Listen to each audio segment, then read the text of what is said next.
Hey guys, Dr. Jeremy here. I just wanted to hop on real quick and share a little bit about what I believe is an important topic when it comes to our amazing triGLP drops.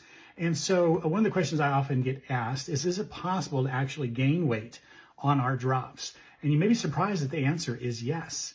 Now notice I didn't say fat, I said weight. So we're going to cover that here in just a second. Also, is it possible to actually feel worse instead of better initially? Again, the answer is yes, that is possible. And it's also possible to be a little bit more tired initially for some, probably just a handful or probably a rare few. But we're going to talk about all those possibilities because we don't want anybody to compare themselves to others. Maybe they're not getting that initial experience that everybody else is and become frustrated. Our bodies are all unique. We're all individual. We all have our own baggage, so to speak, with health issues, and some people are dealing with chronic illnesses, chronic diseases, chronic history of bad choices, and so we have to figure all of that in when we're talking about these drops and the results that we may or may not experience, especially right away. And so one of those things we need to talk about is stress in the body. So these drops will actually help pull somebody out of a stress mode. So we tend to all run on high stress in our busy lifestyles, right? And a lot of us are driving high cortisol levels. And these drops can actually help pull somebody out of that state. And that state, remember, when we're in that high stress state, is very catabolic. It's very depleted, very destructive. And when we lower that stress signal, we can actually improve recovery by the body, right? We can also at that same time temporarily increase fluid retention. That's a possibility. And we may even normalize appetite. And some may even experience a slight increase in appetite for that very reason. And so, we may also experience some fatigue if we're being pulled out of this stress mode. And why is that? Because the body says, you know what? You've been driving me way too hard, and now you need to rest. Okay, so some people may experience initially a little bit of fatigue because their body's saying, hey, I'm going to take these amazing drops and supporting these healing pathways, and we're going to repair. We're going to clean house, and we're going to rest, we're going to repair, and you need to take a break, right?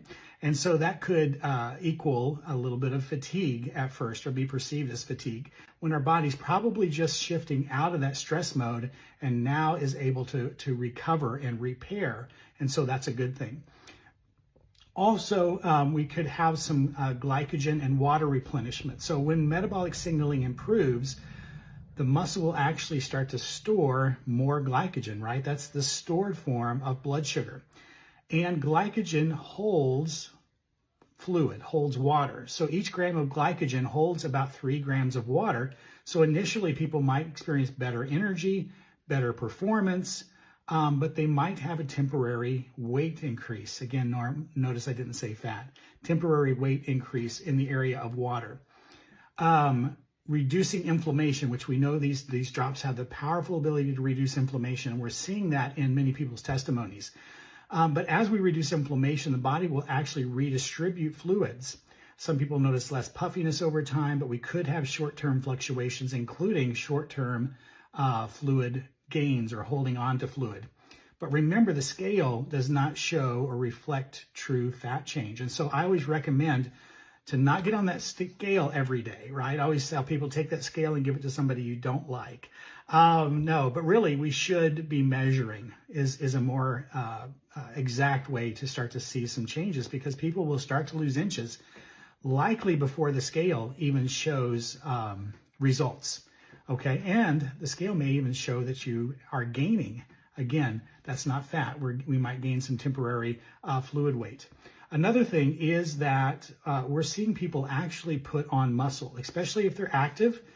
We do know that these drops inhibit myostatin and activin, and both of these proteins, they inhibit and limit muscle growth, and they promote muscle breakdown. So if we're limiting these proteins, somebody might actually gain a little bit of muscle. Again, what's that going to show up on the scale? That they've gained weight, right? They may interpret that they've put on fat. Again, that's not true. That will never happen with these drops. Zero muscle loss and completely all fat loss with these drops. And so, again, I encourage you to stay off the scale at least frequently, maybe weigh once a week on the scale, but measure frequently, take pictures. Pictures also give you more truth than the scale will. And I think that's important to know. So another thing that some people can experience is a detox response. And so, when we support these amazing pathways in our body, the GLP-1, the GLP-2, the GIP pathway, the body says, you know what, I'm going to take some of this amazing healing energy that's coming into my body, and we're going to clean house, right? We're going to start to get rid of some of this junk that's been laying around. And so some people will actually detox with these drops. And so what's that mean? They might actually feel a little bit worse initially instead of better. That's very possible. That's not a bad sign. If they're experiencing anything significant, I always suggest to cut the drops in half for a few days and then work back up to the dose that you were shooting for. And so the other thing also to remember when detoxing is to make sure you're drinking plenty of water. That's where I think a lot of people get this wrong, is they're detoxing and they're not flushing that out as they should. And so at the very least 64 ounces of water a day. That probably should be closer to half your body weight in ounces per day.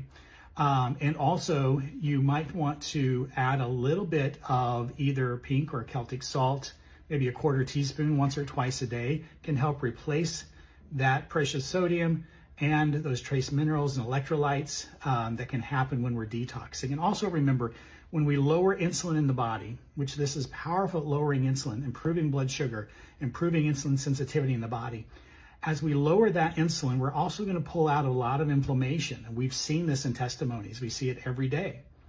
When we pull out inflammation, we're also going to pull out water. When that happens, we can also pull out some sodium, which can make us not feel too good. That can be part of, in some cases, what would be considered a detox-like response. So make sure we're putting that water back in, we're putting in some electrolytes, and usually that will make that temporary discomfort much more brief, right? And so anyway, I wanted to explain this. We're never going to gain fat with these drops, right? If somebody gains some weight, it's going to be because of one of these mechanisms, and that's okay. It's going to be short term. The body is doing what it's supposed to do, right? Our body has a healing priority list, which I've talked about several times. And that's not always fat loss as number one on your body's healing priority list. Now that may be number one on ours, maybe not number one on your body's. Maybe it's got some bigger things that it wants to accomplish before it starts really moving that fat loss. So weeks 1 through 4, we might experience weight fluctuation up, even down. And energy and digestion start to improve. And then weeks 5 and beyond, the body's going to stabilize and fat loss is going to become more consistent. So again, don't compare your journey to others. Stay consistent with these drops. That's the biggest thing. Stay consistent with these drops and you're going to see results. I hope this was helpful. God bless. Love y'all.